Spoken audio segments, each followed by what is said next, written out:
The boss battle against Sin is one of my absolute favorites. It's such an exhilarating and amazing fight. I love it each and every time I get to play it. It's such an incredible boss fight. Easily one of my favorites in the series. Anyways, on with the lore. The soul of Sin, the slumbering dragon, reads, Soul of Sin the dragon, who sleeps in the lowermost depths of this land. The king erected a magnificent city, and the dragon slept soundly, until Sir Jorg disturbed it with a single great strike, and the dragon could bear its store of poison no longer. The reign of death toppled the city, but restored the dragon's purity. Now, I'm not sure whether Sin willingly took in the poison while he was sleeping, but whether it was the people of Shulva or it was just his natural inclination to store in this poison within him. But once Sir Jorg drove his spear into this mighty dragon, all the poison that Sin had collected over the years suddenly burst forth, and it brought forth such devastating destruction that the entire kingdom was wiped out probably within minutes. We learn a little bit more about Sir Jorg through his spear, which we can get from Sin's soul. Spear wielded by Sir Jorg during his invasion of the Sanctum City. After his defeat of the Sunken King, Sir Jorg pierced Sin, the slumbering dragon, with this spear to claim its blood. But Sin immediately awoke, spewing a poisonous fog that blanketed the city in death, and Sir Jorg disappeared into the eternal sanctum. There's two things I find really intriguing about this description here, is that the Sunken King, the ruler of Shulva, was struck down prior to Sin receiving the blow from Sir Jorg. So this both speaks of Sir Jorg's great strength, that he was able to penetrate a dragon's scales, which are incredibly hard, even in the Dark Souls universe. And he also easily toppled the Sunken King, or at least it seems like it wasn't a difficult task for him, at least compared to Sin. And in some ways, this leads me to believe that the Sunken King may have at least physically been the weakest of the three kings we'll find in these expansion areas.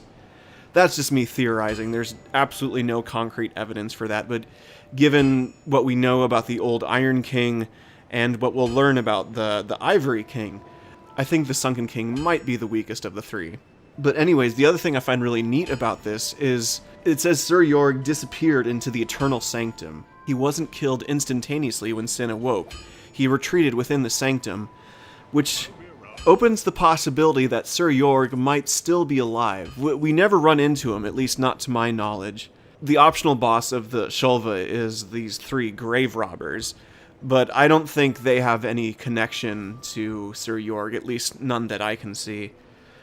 So there is the possibility that Sir Jorg survived this great encounter, because it never says directly whether he fell or not.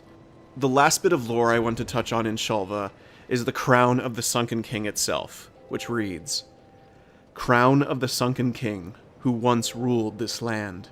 The king erected the eternal sanctum below the earth to worship the great dragon, but the towering bulwark crumbled with the city shortly after the dragon's awakening. But they were events of long ago, and today, no one even remembers the king's name. And that last line there will be repeated throughout the expansions of Dark Souls 2, in that everything that happened within these kingdoms took place long ago, and so long ago, in fact, that the great rulers of these great kingdoms, no one even remembers their names. Because if you think about it, we've heard repeatedly about the old Iron King throughout our time in Drang Lake, but no one knows his name. He's just known as the Old Iron King. That is the only title to his character that we are familiar with. There isn't any others that we can think of. And the same is true for the Sunken King and the Ivory King, who we'll meet in the future. That is all that remains of their legacy, that and the crowns they left behind. But through their crowns, we can find a source of power. And once we find all three of them, that power can be unlocked.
Now, in case you're wondering, I have returned to the Forest of the Fallen Giants for a very specific reason, and that's to get a key item to progress to the Broom Tower, the area of the Crown of the Old Iron King expansion. But in order to do so, I have to bypass these lovely, lovely flame salamanders who are very annoying to fight, I must admit. They're one of the monsters in Dark Souls 2 that has very little lore surrounding them. The most interesting things of note, I believe, is that they are responsible for the flames within this area. Because if you manage to kill every single flame salamander here, the flames will be extinguished. So that's interesting, I think, that these creatures create this fiery environment around them. I can't think of too many other creatures in the Dark Souls universe that command that kind of power over the elements. Like, they're also very durable creatures. Their defenses, in some ways, match those of the dragons. Not quite on the same level as dragons, but they're probably a cousin of the dragon race due to their reptilian nature. Also, occasionally, the flame salamanders will drop a cracked red-eye orb, which I find peculiar because that usually is an item that's only held by creatures that are sinister in nature or that seek out the blood of others, so I find it very odd that they're carrying that, but FromSoftware never does anything on accident. There probably is a purpose for them dropping that item, so it's weird. I can't really think of any other way to describe it. It's weird to think about. The flame salamanders in general are kind of a bizarre creature in this game, and they actually pop up in the Crown of the Old Iron King expansion. So that makes me think that they have some ties to the Old Iron King, probably just due to the nature of the fire and magma they bring forth. The main reason I was trying to plow through the flame salamanders was to get the heavy iron key, which reads, "A piece of iron shaped like a key. Past the altar deep within the iron keep, and through a door is the tower that the Old Iron King used to produce iron. The unearthly weight of this chunk of iron is a reminder of the Iron King's own immeasurable strength." So we have to return to the Iron Keep where we faced off against the Old Iron King, and go through a door that was previously closed to us. And past this door lies one of the areas that gave the Old Iron King his great wealth and power, and that is Broom Tower. However, Broom Tower is no longer occupied by the Old Iron King's forces. Instead, a much darker, more sinister individual has taken rule of that tower, and she has waited for someone very important. Someone seeking vengeance and greater power. So with the Crown of the Sunken King expansion complete, we now make our way forward to the Crown of the Old Iron King, where we'll explore the great vertical structure that is Broom Tower.